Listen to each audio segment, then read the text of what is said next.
अगर हौसला बुलंद हो तो कोई भी मंजिल मुश्किल नहीं है। अपने संघर्ष और जज्बे से कोई भी मुकाम हासिल किया जा सकता है और ये बात साबित कर दिखाई छत्तीसगढ़ की शिक्षिका के शारदा ने, जिनका जीवन संघर्ष भरा रहा लेकिन उन्होंने कभी हार नहीं मानी, चुनौतियों का डटकर सामना किया। 80% दिव्यांगता में भी हार नहीं मानने वाली शारदा ने अपने छात्रों को कंटेंट बनाकर शिक्षा दी। इनकी कहानी इन्हीं की जुबानी सुनते हैं। हर साल हम 5 सितंबर को टीचर्स डे मनाते हैं और ऐसे में आज जो है कई सारे जो टीचर्स हैं उन्हें नेशनल टीचर्स अवार्ड दिया जा रहा है और हमारे साथ मौजूद है के शारदा जी, जिन्हें आज ये अवार्ड मिला है और तो हम इनसे बात करेंगे कि इनकी जो संघर्ष है उसकी कहानी क्या रही है। मैम, आप बताइए कि आप कैसे इस मुकाम तक पहुंची, क्या संघर्ष रहे हैं आपके? नमस्कार, मैं के शारदा शासकीय पूर्व माध्यमिक शाला खेदामारा ब्लॉक एंड डिस्ट्रिक्ट दुर्ग की शिक्षिका और मैं स्टेट छत्तीसगढ़ से हूँ और मेरी दिव्यांगता जो है 80% है और यहाँ तक पहुँचने में मेरा बहुत ही संघर्ष रहा है, क्योंकि मेरे जीवन ही संघर्ष भरा रहा।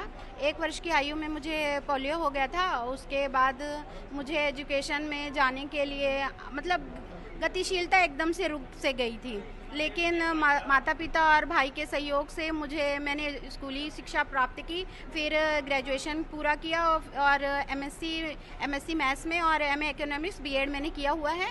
फिर एक शिक्षक के रूप में 2009 में जब मैंने शिक्षकीय कार्य प्रारंभ किया तो एक स्थिति ऐसी आ गई थी कि मैं बैसाखी से चलती थी तो गिरने के कारण मेरे हाथ में भी प्रॉब्लम आ गया था, मेरा हाथ भी एक काम करना बंद कर दिया था। फिर धीरे धीरे मतलब सर्जरी से फिर ठीक हुई और फिर पुनः उसी उत्साह के साथ मैंने अपने कार्य को प्रारंभ किया।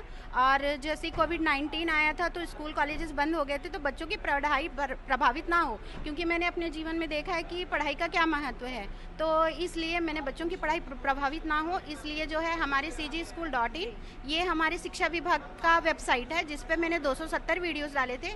200 वीडियो हमारे एजुकेशनल डिपार्टमेंट के द्वारा अप्रूवल भी प्राप्त हुआ था और कोविड-19 से अभी तक मैंने कंटिन्यू 2000 से ज़्यादा कंटेंट बनाए हैं, जिसमें पीडीएफ है, ऑडियो बुक्स हैं, आर्गुमेंटेड रियलिटी का मैंने प्रयोग किया है, कार्टून वीडियोस अपनी पहल से बनाना सीखा है, अपना खुद का एक वेबसाइट भी बनाया है जिसमें एक तरफ हमारा एजुकेशनल ब्लॉग्स हैं और दूसरी तरफ वीडियोस हैं।